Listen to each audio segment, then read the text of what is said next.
Hello everyone, welcome to my YouTube channel. तो आज हमारी पॉलिटी की क्लास नंबर 4 और आज की क्लास का हमारा टॉपिक है राज्य के नीति निर्देशक सिद्धांत। तो आज की क्लास में हम राज्य के नीति निर्देशक सिद्धांतों के बारे में पढ़ेंगे।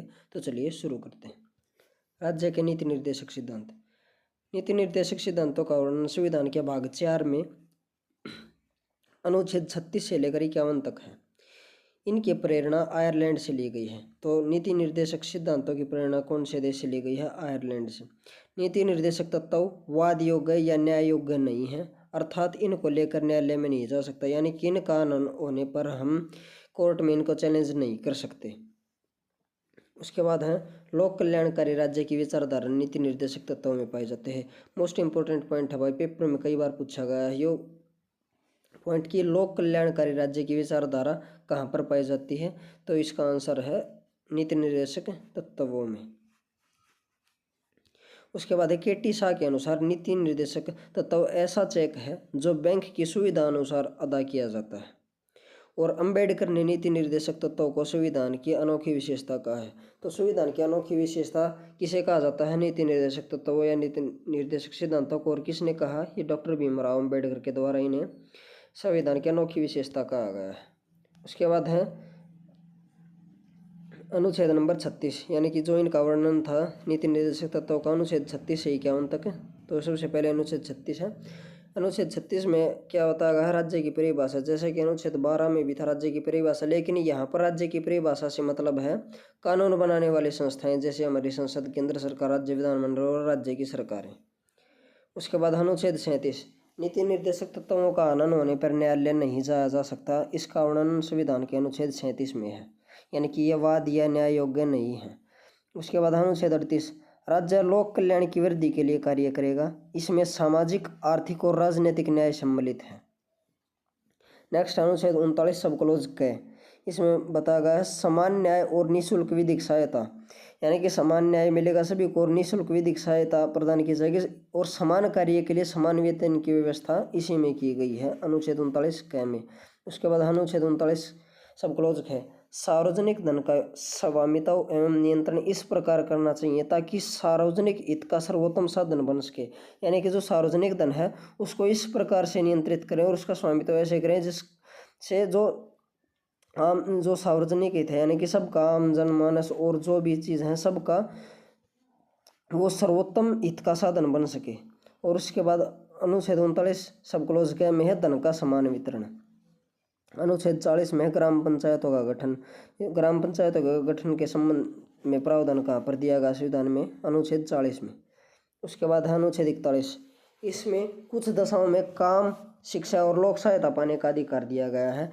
वो दशाएं हैं जैसे वृद्धावस्था, बेकारी और अंगहीनता और बेरोजगारी भत्ता कार्यक्रम और वृद्ध जो बूढ़े लोगों को पेंशन दी जाती है वो सभी अनुच्छेद 41 के आधार पर ही दिए जाते हैं।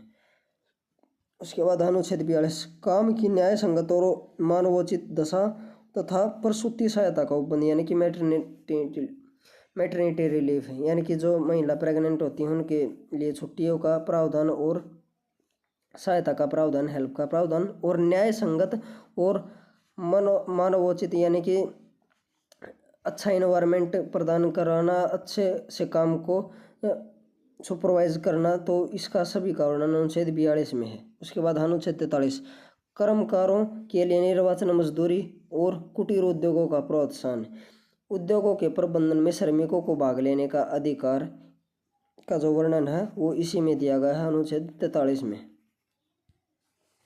यानी कि जो जितने भी श्रमिक हैं उनकी भी उद्योगों में सहभागिता या भागीदारी के लिए जो भी वर्णन किया गया है वो संविधान के अनुच्छेद 33 में किया गया है।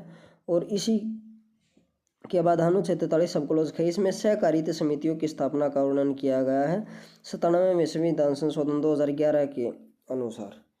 उसके बाद अनुच्छेद 44, नागरिकों के लिए एक समान सिविल संहिता, यानी कि यूनिफॉर्म सिविल कोड, यूसीसी, इसका वर्णन कहाँ पर है? संविधान के अनुच्छेद 44 में। और गोवा एक ऐसा राज्य है जहाँ पर समान कानून लागू है। उसके बाद अनुच्छेद 45, राज्य 6 से 14 वर्ष के बच्चों को निःशुल्क अनिवार्य शिक्षा प्रदान करेगा 86वें संविधान संशोधन 2002 के तहत। और जो हमारे आंगनबाड़ी कार्यक्रम चलाए जाते हैं गाँव में वो अनुच्छेद 45 के आधार पर ही चलाए जाते हैं। उसके बाद अनुच्छेद 46 अनुसूचित जातियों, जनजातियों और अन्य दुर्बल वर्गों की शिक्षा और अर्थ संबंधी हितों की अभिवृद्धि के बारे में वर्णन, यानी इनको इनको सुविधाएं प्रदान की जाएंगी, इनके जो भी अधिकार हैं उनका ध्यान रखा जाएगा, उनको इस सब के बारे में अभिवृद्धि यानी उनको प्रोत्साहन दिया जाएगा, इनका आगे बढ़ने का मौका दिया जाएगा। इसका वर्णन अनुच्छेद 46 में है। उसके बाद अनुच्छेद 47 पोषण सत्र जीवन सत्र को ऊंचा उठाने तथा लोक स्वास्थ्य का सुधार करने का राज्य का कर्तव्य होता है। लेकिन इसमें जो एल्कोहलिक पदार्थ है उनका प्रयोग औषधि के रूप में किया जा सकता है, यानी कि जो हमारे स्वास्थ्य से संबंधित और हमारे जो डेली लाइफ रूटीन है उसको अच्छा जो सुधारना है उसका वर्णन संविधान के अनुच्छेद 47 में दिया गया है। अनुच्छेद 48 में राज्य कृषि और पशुपालन को वैज्ञानिक तरीके से, यानी कि कृषि और पशुपालन से संबंधित प्रावधान कहाँ पर दिया गया अनुच्छेद 48 में कि उनको अच्छे से वैज्ञानिक तरीके से करने को बढ़ावा देगा, अच्छे बीजों की व्यवस्था करेगा और पशुवध पर प्रतिबंध भी। तो पशुवध पर प्रतिबंध कौन से अनुच्छेद में है? अनुच्छेद 48 में, यानी कि आर्टिकल 48 में। उसके बाद अनुच्छेद 48 सब क्लोज के पर्यावरण का संरक्षण तथा संवर्धन और वन और वन्य जीवों की रक्षा का प्रावधान अनुच्छेद 48 के सब क्लोज क में है। उसके बाद अनुच्छेद 49 राष्ट्रीय महत्व के स्मारक हैं या कोई भी स्थान है या कोई भी ऐसी वस्तु है राष्ट्रीय महत्व से संबंधित, उन सब की रक्षा भी राज्य के द्वारा की जाएगी। इसका वर्णन संविधान के अनुच्छेद 49 में। राष्ट्रीय स्मारक हम ऐसे कह सकते हैं जैसे लाल किला हो गया, ताजमहल हो गया आदि, इन सब की जो देखभाल है, संरक्षण है, उन सब का वर्णन अनुच्छेद 49 में दिया गया है। उसके बाद है खुदाई से प्राप्त वस्तुओं को भी राज्य नष्ट होने से बचाएगा, ये भी वर्णन अनुच्छेद 49 में है। जो भी वस्तुएं खुदाई से प्राप्त होती हैं या कोई भी सभ्यता है उन सब का संरक्षण और इन चीज़ों के बारे में वर्णन संविधान के अनुच्छेद 49 में है। उसके बाद अनुच्छेद 50 कार्यपालिका और न्यायपालिका का पृथक्करण, यानी कि कार्यपालिका और न्यायपालिका दोनों का अलग अलग, दोनों का पृथक कार्य का वर्णन कहाँ पर? अनुच्छेद 50 में। अनुच्छेद 51 अंतर्राष्ट्रीय शांति और सुरक्षा की अभिवृद्धि, यानी कि अंतर्राष्ट्रीय शांति और सुरक्षा के बारे में कहाँ पर वर्णन दिया गया है? अनुच्छेद 51 में। उसके बाद है कुछ अन्य अनुच्छेद भी हैं जो राज्य के नीति निर्देशक तत्वों के रूप में कार्य करते हैं, वो अनुच्छेद हैं जैसे अनुच्छेद 350 सब क्लोज के। इसमें प्राथमिक स्तर पर मातृभाषा में शिक्षा देने के बारे में कहा गया है कि प्राथमिक स्तर पर मातृभाषा में शिक्षा दी जाए, जो भी अपनी वहाँ की जो लैंग्वेज है। उसके बाद है अनुच्छेद 351, इसमें हिंदी को प्रोत्साहन दिया गया है। और इसी के साथ ये टॉपिक खत्म होता है। अगर आपको वीडियो अच्छी लगी हो तो वीडियो को लाइक एंड शेयर करें, तो चैनल को सब्सक्राइब करें। Thank you.